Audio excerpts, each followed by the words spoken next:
You're watching News 6 at 6:30 p.m. This is News 6 at 6:30, getting results. Thank you for joining us here live on News 6 Plus. I'm Ginger Gadsden. We're going to hear from Matt in just a moment, but first, we're staying on top of a developing story today. Police telling us they found the body of a missing teen behind an apartment complex just hours ago. News 6's Jarrell Baker has the latest. I spoke with several residents today that were hoping to hear some different news. They've been checking in on this since that search started Wednesday afternoon, and now they're devastated and their prayers are with the family.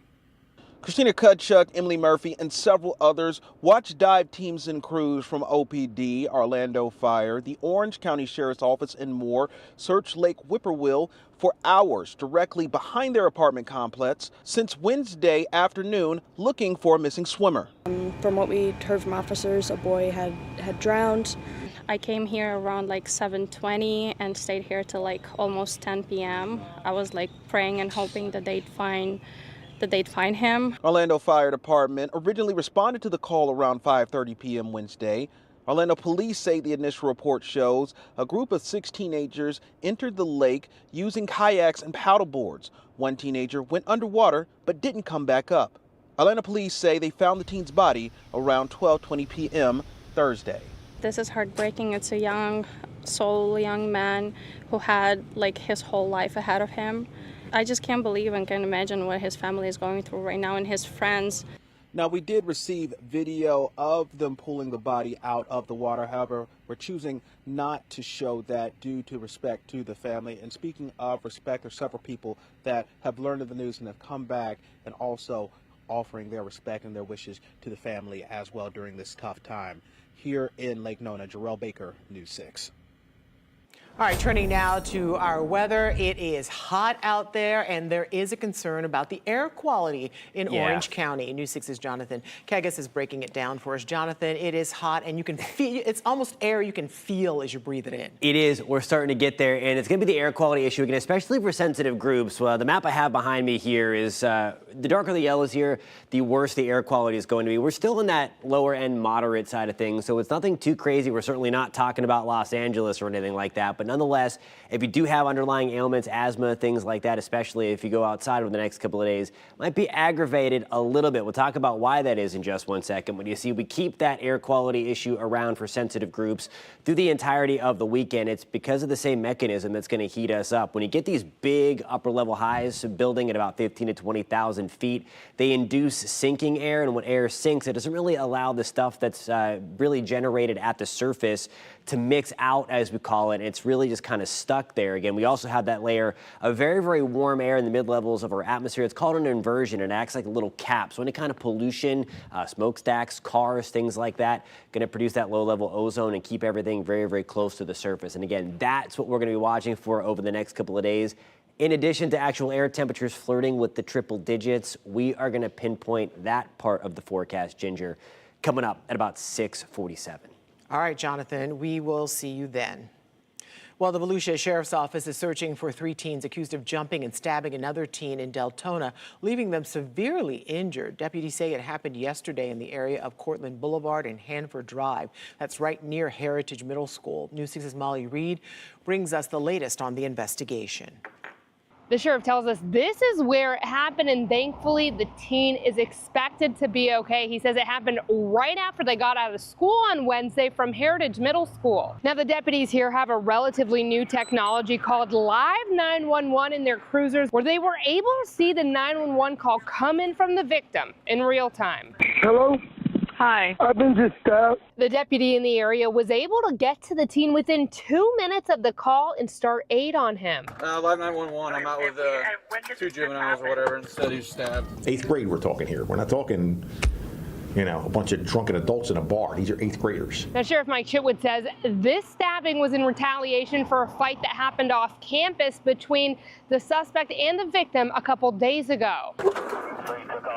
The guy who lost the fist fight rounds up his posse, and they decide to jump this kid after school yesterday, to which he is stabbed multiple times in his thigh and his buttocks. Yeah, he's got 2 wounds to his leg. One's actually a pretty good stab wound. The sheriff says one of the 3 suspects is definitely another middle schooler. There's a family connection here that you'll see when we make an arrest, and the parents had to know what was happening. All 3 will be charged with felonies. He says parents should keep an eye out that kids are starting to take these fights with weapons outside of school a bit more now. If you sit down and go through the reports, you see they're there. It's great. We're doing all this target hardening in the schools, but after school, and my concern is always the after school activities. In Deltona, Volusia County, I'm Molly Reed, News 6.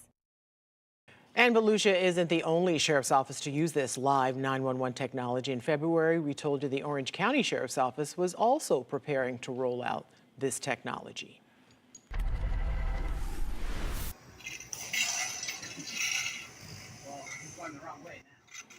So how's this for a wake-up call? One of our News 6 viewers sent us this video of an alligator that came right up to their neighbor's front door.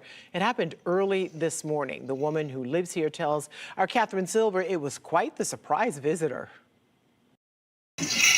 As soon as this alligator was spotted, he's going the wrong way now. People in Sanford started shooting video with their cell phones. And it was kind of just like curled up in this little porch right here. Emily Pylan tells us she couldn't believe it until she saw it with her own eyes. So I woke up at 2 a.m. The cops were banging on my living room window and they asked me if I had a stick and I was like, what's happening? I checked my Ring camera. I saw a big gator over here through my doorbell camera. A 6-foot gator right at her front porch. So I came out, I actually walked through the back of my gate, grabbed a rake, gave it to them. You had no idea there was a gator at your door until they tapped on your window? Yes, I was asleep. I was dead asleep. And I just want to give props to the Sanford police officers who came out. They actually said that they were on patrol and they were looking at everybody's, porches and kind of just watching out for crime, and that's how they saw the gator.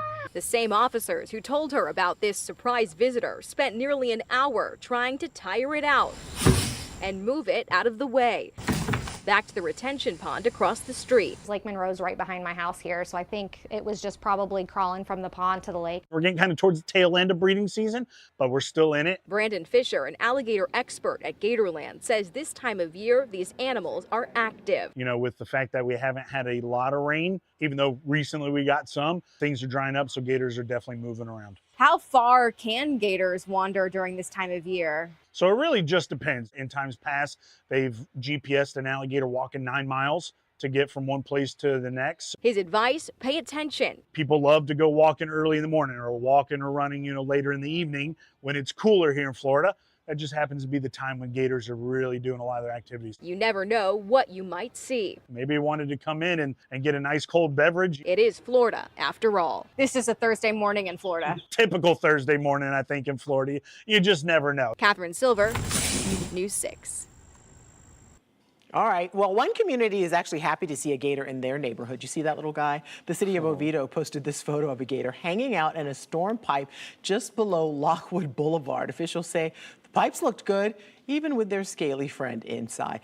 That one's more manageable. That's a size I can deal with. Cute at that age. They really are, but not after that. All right. So let's take a look at what's trending on Click Orlando right now. Our top trending story. I guess you could call this one scientific.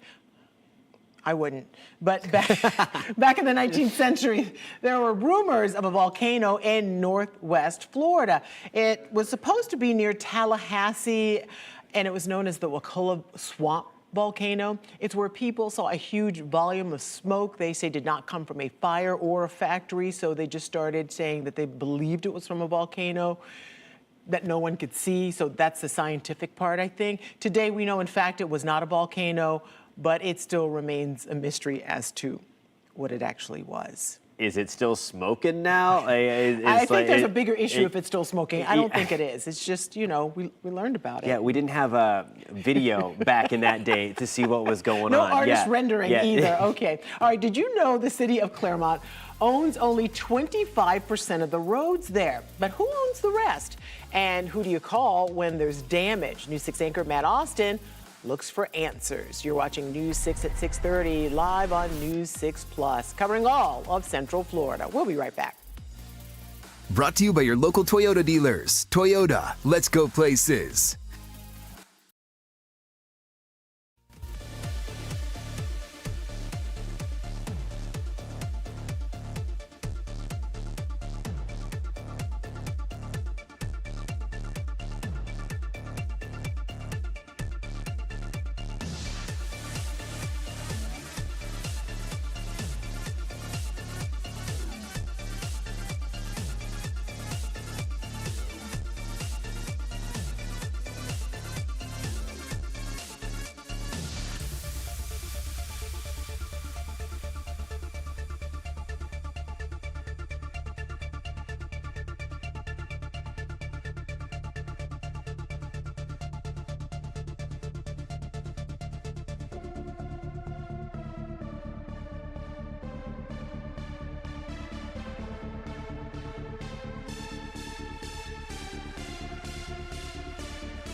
Thursday evening traffic alert. We saw this closure happen last night. We're going to see it again. Southbound 417, close to Lee Vista, 528. We'll see all the lanes closed. Last night it was a little closer towards Narcoossee. And then we'll also see westbound I-4, some construction as you approach the Kirkman area. They did not shut it down last night, but you never know. And it's my job to let you know. I'm Trooper Steve with the News 6 traffic alert. Drive safely, and I'll catch you in the morning.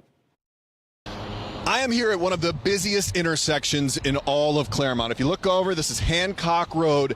This is a county road that cuts right through. And then, of course, we have State Road 50. Look how busy. Look at all the traffic over my shoulder there. That is a road that is run and owned by the state. The city of Claremont only owns about 25% of the streets that pass through the city limits. So today, we went to ask a question. Whose road is it anyway?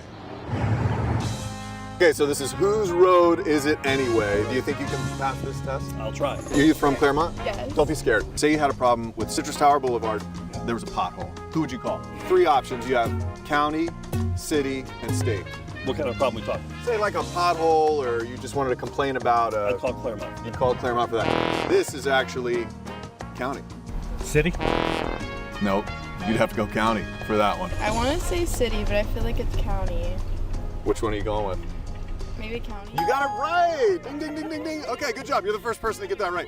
If you go through that light, just a few more feet, who would you call if you had a problem there on Grant? City? You got that one. That was a lucky guess. I felt like you were guessing. Yep. Who would you think you'd call for that one? Claremont?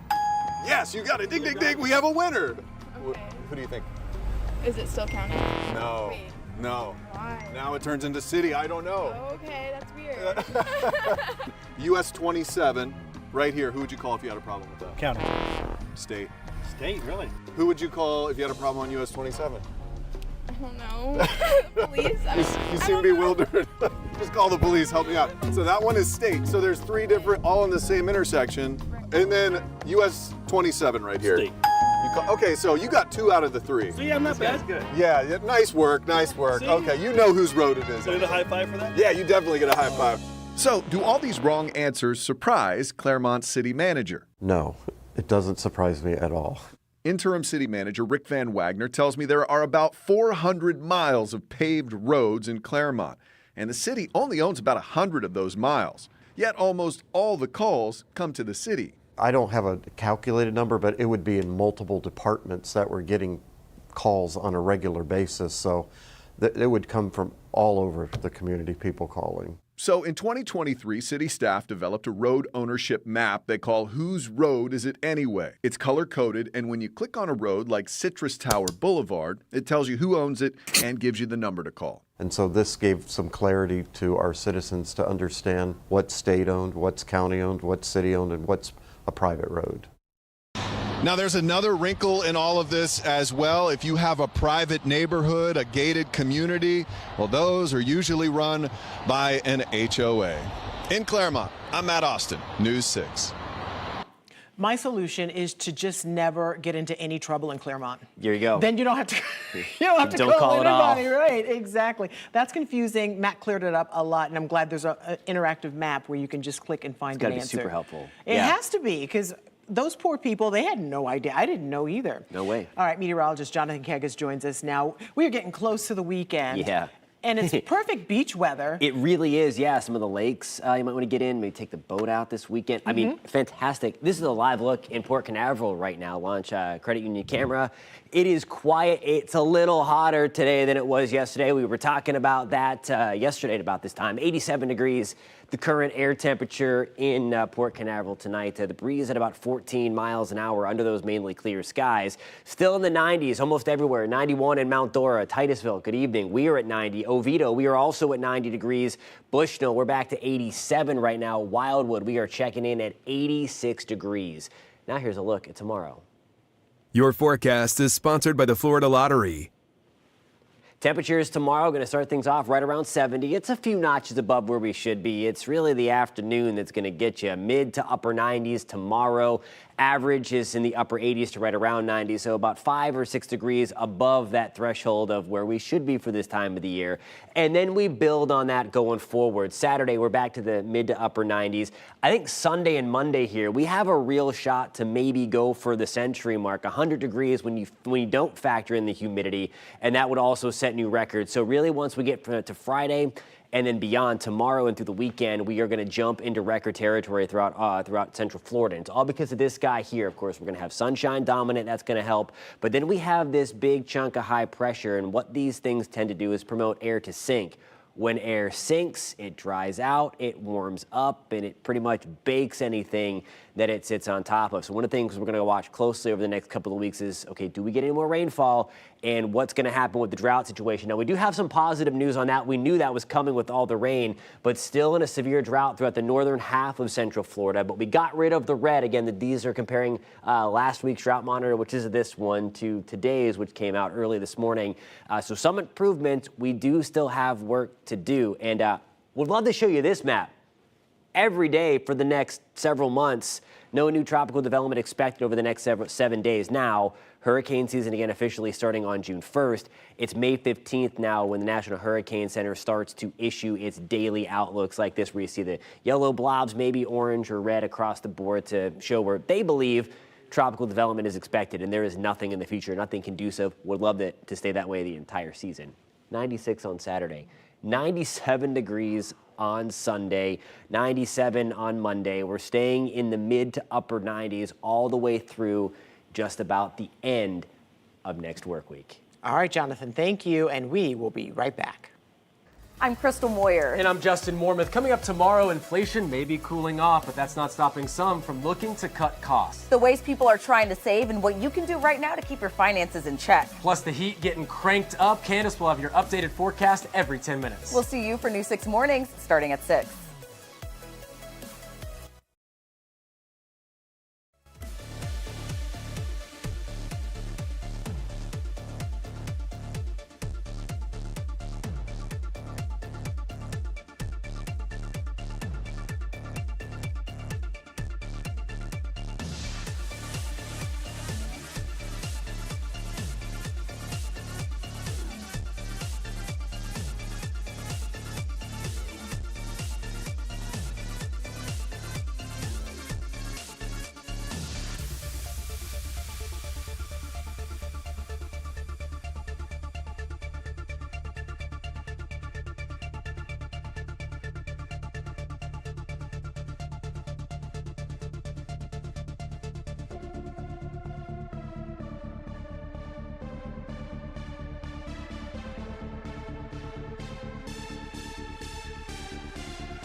A little more than 2 weeks now from the start of hurricane season, and when disaster strikes, we rely on first responders to protect us, but they need protection too. As News 6's Jana Manahalal shows us, the help wasn't always there until now. They're the first to respond to the scene, but now police, firefighters, and other emergency workers will be joined by this. Resilience Command Center was recently unveiled at UCF. The program was spearheaded by UCF Restores, a mental health advocacy group for first responders, with the help of the state and Lockheed Martin. But it's long overdue because every day our first responders put themselves in dangerous situations to protect the rest of us, and we need to be there for them. So this unit allows us to go where we are most needed, when we are most needed, and get to the scene of that disaster and help them in their time of recovery. For the first responders who run towards danger, this new mobile center is going to help them no longer deal with the emotional aftermath of situations alone. The center has a space for one-on-one counseling and places for them to clean up and rest. UCF Restores hopes this unit will help more than 5,000 first responders across the state. Lieutenant Dustin Hawkins has been a firefighter for more than 20 years. It's a game changer. That's less folded flags, that's less names on the memorial wall, that's less families that just drift away into the ether because they lost their loved one or succumbed to mental health crisis. So what would this have meant? Everything. This mobile unit is ready to go for this year's hurricane season, which starts June 1st. At UCF, Jana Manahalal, News 6. Just around the corner. And as News 6 is, it's here to help you prepare for hurricane season. We're dedicating a week of coverage and getting ready for the storm. Hurricane Week on News 6 runs May 26th through May 30th. And right now, share your hurricane forecasting and safety questions. We'll find the right expert to get you some answers. Go to News 6 app or clickorlando.com and click on Contact Us. I can't wait for us to be out live and actually reporting, because so many people move here every single year and they learn something new, and you get good information. It can be life-saving. No and question. You enjoy this time of year, not because it's hurricane season, but because you get to be helpful. Exactly, yeah. We like to, there's a lot of garbage out there on the social media web pages these days, and we like to be the calm in all of that and the clarity and all that too, so you can have News 6 as your trusted source. We'll get you through it. Yeah, just because you have a phone doesn't mean you're an expert. Love it. All right. Thanks for watching News 6 at 6:30. Stream News 6 online anytime on our News 6 Plus Smart TV app. Remember, we break news on clickorlando.com. We'll see you back here tonight at 11 o'clock.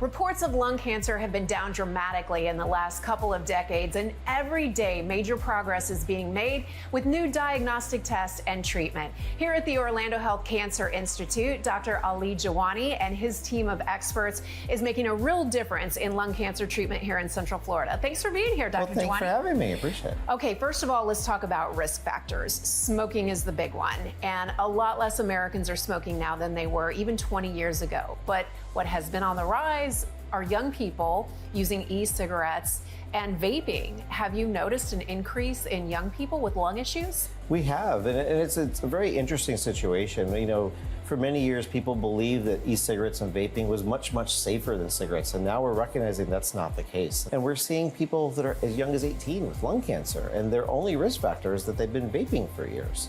Okay, so surgery is the preferred method when lung cancer is diagnosed, but it's really only something that can be utilized to its fullest advantage if you catch cancer in the early stages. Why is it so complicated? Well, it's complicated because traditionally what has happened is that we've always found cancer late. By the time you or I would have symptoms of lung cancer and we get that CT scan, we're already stage 3 or stage 4. So it's too late to be able to do anything other than say, here's chemotherapy and let's hope that helps. In the last 3 years, or last 4 years, we've now seen this explosion of robotic bronchoscopy. And for us, we use a particular robot has really been a game changer for us. It allows us to reach any part of the lung. There is no part of the lung that's inaccessible, and we can get to any lesion as small as a couple of millimeters. So here we actually have a patient's CT scan, and in this patient, they have a nodule that's right there. That nodule is actually only about 6 to 7 millimeters in cross section. So if you think about it, 10 millimeters is about the size of a dime. So we're talking something that's much smaller than a dime. So this is different, first of all, because you can see it and you can get to it. And the way you get to it is by using AI to help you draw this pathway. That's right. So our robot uses AI and it actually takes this CT scan and it processes it and gives us this roadmap. And so it gives us the entire airway tree. And you see this blue line. This blue line actually indicates how we're going to reach that nodule in question. We go through their mouth and through the tube, and we can go in their airway and follow the blue line and actually follow it all the way to the nodule. This actually guides me, kind of like GPS in a roadmap, all the way up there. I don't want to say your job is easy because it isn't, but when you lay it out like this, it seems simple and doable. It seems very simple and doable. I mean, it is definitely tricky, and you know, once we get there, that's only half the battle. We have to now make sure we actually get the diagnosis, but this makes it so much easier because before, this was half the battle. We couldn't do this. It's another reason to choose well with Orlando Health. If you would like more information, you can visit orlandohealth.com/cancer.